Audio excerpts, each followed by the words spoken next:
USA Iran युद्ध का आज 25वां दिन होने जा रहा है और वॉर रुकने के बजाय और फैलता ही जा रहा है। इसी बीच इंडिया के प्राइम मिनिस्टर लोकसभा और राज्यसभा दोनों जगह पार्लियामेंट में अपना बयान देते हैं। अभी पार्लियामेंट का बजट सेशन चल रहा है, उसी में वो बयान देते हैं।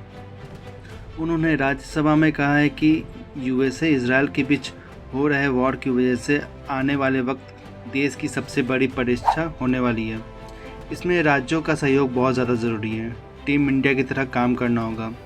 स्टेट ऑफ हॉर्मुज़ में जो जहाज़ फंसे हुए हैं वो चिंताजनक है और इससे व्यापार प्रभावित होता है। कोई भी संकट हो, वो हमारे हौसलों और हमारे प्रयास दोनों की परीक्षा लेता है। देश ऐसे संकटों का बेहतर तरीके से सामना कर सके, इसके लिए बीते 11 वर्षों में निरंतर निर्णय लिए गए हैं। पहले क्रूड ऑयल, एलएनजी, एलपीजी ऐसी एनर्जी जरूरतों के लिए 27 देशों से इंपोर्ट किया जाता था। वहीं आज भारत 41 देशों से एनर्जी इंपोर्ट करता है। बीते 11 वर्षों में 53 लाख मीट्रिक टन से अधिक का स्ट्रेटेजिक पेट्रोलियम रिजर्व भी डेवलप किया गया है और 65 लाख मीट्रिक टन से अधिक के रिजर्व की व्यवस्था पर देश काम कर रहा है। साथ ही बीते दशक में भारत की रिफाइनिंग कैपेसिटी भी अच्छी खासी बढ़ाई गई है।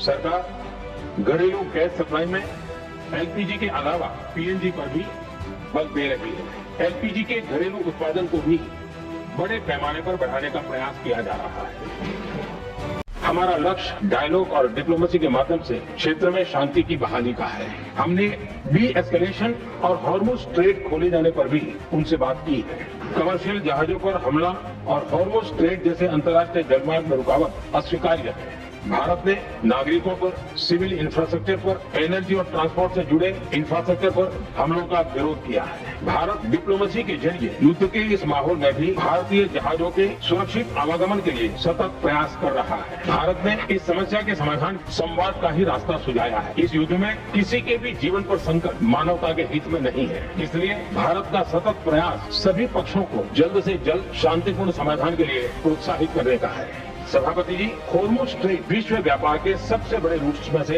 एक है। प्रयास ये है कि जहां से भी संभव हो वहां से तेल और गैस की सप्लाई भारत पहुंचे। ऐसी हर कोशिश के नतीजे भी देश देख रहा है। बीते कुछ दिनों में दुनिया के अनेक देशों से कच्चा तेल और एलपीजी से भरे जहाज भारत आए हैं। इस दिशा में हमारे प्रयास आने वाले दिनों में भी जारी रहेंगे। इससे पहले उन्होंने लोकसभा में स्पीच दिया था, तो कहा था कि युद्ध की वजह से जो प्रॉब्लम आ रहा है वो प्रॉब्लम लंबे समय तक बना रह सकता है, इसलिए हमें तैयार रहना होगा। उन्होंने कोरोना के समय का भी जिक्र किया है। हालांकि कोरोना के टाइम का उतना भी प्रॉब्लम नहीं है, लेकिन अभी भी समस्या तो है। आज भारत के पास 53 लाख मीट्रिक टन से अधिक का स्ट्रेटेजिक पेट्रोलियम रिजर्व है और 65 लाख मीट्रिक टन से अधिक के रिजर्व की व्यवस्था पर देश काम कर रहा है। हमारी तेल कंपनियों के पास जो रिजर्व रहता है वो अलग है। बीते 11 वर्षों में हमारी रिफाइनिंग कैपेसिटी में भी उल्लेखनीय वृद्धि हुई है। हमारा प्रयास है कि तेल हो, गैस हो, फर्टिलाइजर हो, ऐसे हर जरूरी सामान से जुड़े जहाज भारत तक सुरक्षित पहुंचे। हम अपने सभी वैश्विक सहयोगों के साथ निरंतर संवाद कर रहे हैं ताकि हमारे मैरीटाइम कॉरिडोर सुरक्षित रहे। ऐसे प्रयासों के कारण बीते दिनों हॉर्मुज़ स्ट्रेट में फंसे हमारे कई जहाज भारत आए भी हैं। एक दशक पहले तक देश में सिर्फ 1-1.5% इथेनॉल ब्लेंडिंग कैपेसिटी थी। आज हम पेट्रोल में 20% इथेनॉल ब्लेंडिंग के करीब पहुंचे। इसके कारण प्रति वर्ष करीब 4.5 करोड़ बैरल कम ऑयल इंपोर्ट करना पड़ रहा है। रेलवे के बिजलीकरण से भी बहुत बड़ा फायदा हो रहा है। अगर रेलवे का इतना बिजलीकरण न होता तो हर साल करीब 180 करोड़ लीटर डीजल अतिरिक्त लगता। हमने इलेक्ट्रिक मोबिलिटी पर बहुत अधिक बल दिया।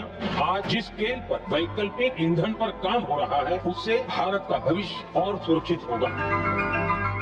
जब ऐसे संकट आते हैं तो कुछ तत्व इसका गलत फायदा उठाने की कोशिश भी करते हैं। इसलिए कानून व्यवस्था सुनिश्चित करने वाली सभी एजेंसियों को अलर्ट पर रखा गया है। हमें बहुत सावधान और सतर्क भी रहना है। हालात का फायदा उठाने वाले झूठ फैलाने का प्रयास करेंगे। ऐसे लोगों की कोशिशों को सफल नहीं होने देना है। मैं देश की सभी राज्य सरकारों से भी इस सदन के माध्यम से आग्रह करूंगा, ऐसे समय में कालाबाजारी करने वाले, जमाखोरी करने वाले एक्टिव हो जाते हैं। इसके लिए कड़ी मॉनिटरिंग जरूरी है। जहां से भी ऐसी शिकायत आती है वहां त्वरित कार्रवाई होनी चाहिए।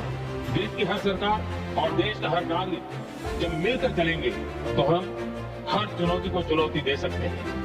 जहां तक डिप्लोमेसी की बात है, भारत की भूमिका स्पष्ट है। शुरुआत से ही हमने इस संघर्ष को लेकर अपनी गहरी चिंता व्यक्त की है। मैंने स्वयं भी पश्चिम एशिया की सभी संबंधित नेताओं से बातचीत की है। मैंने सभी से तनाव को कम करने और इस संघर्ष को खत्म करने का आग्रह किया है। भारत ने नागरिकों और ट्रांसपोर्ट से जुड़े इंफ्रास्ट्रक्चर पर हमलों का विरोध किया है। कमर्शियल जहाजों पर हमला और हार्मोज ट्रेड जैसे अंतर्राष्ट्रीय जलमार्ग में रुकावट अस्वीकार्य है। भारत डिप्लोमेसी के जरिए युद्ध के इस माहौल में भी भारतीय जहाजों के सुरक्षित आवागमन के लिए निरंतर प्रयास कर रहा है। भारत हमेशा से मानवता के हित में और शांति के पक्ष में अपनी आवाज उठाता रहा है। मैं फिर कहूंगा कि बातचीत और कूटनीति ही इस समस्या का समाधान है।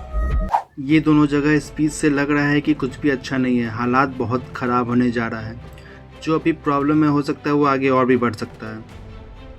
इसी बीच डोनाल्ड ट्रंप का कॉल आता है नरेंद्र मोदी जी को West Asia situation, energy, waterway और स्टेट ऑफ हार्मोज को लेकर। डोनाल्ड ट्रंप ने भी 5 दिन के लिए स्ट्राइक को रोक दिया है, लेकिन मिसाइल अभी भी लॉन्च हो रहा है दोनों तरफ से। दूसरी तरफ यूएसए के वाइस प्रेसिडेंट जेडी वांस ने पाकिस्तान जा सकते हैं और ईरान के ऑफिशियल लोगों से बात करने के लिए। बातचीत तो हो रही है बैक साइड से ईरान यूएसए के बीच में, लेकिन अब सक्सेसफुल होती है या नहीं अभी देखना होगा। आपका क्या कहना है, क्या ये बातचीत यूएसए और ईरान के बीच युद्ध को समाप्त हो जाएगा? उम्मीद तो कम लग रहा है, लेकिन अब कोशिश तो किया जा सकता है। आपका क्या कहना है, अपनी राय कमेंट में बताएं। धन्यवाद। जय हिंद।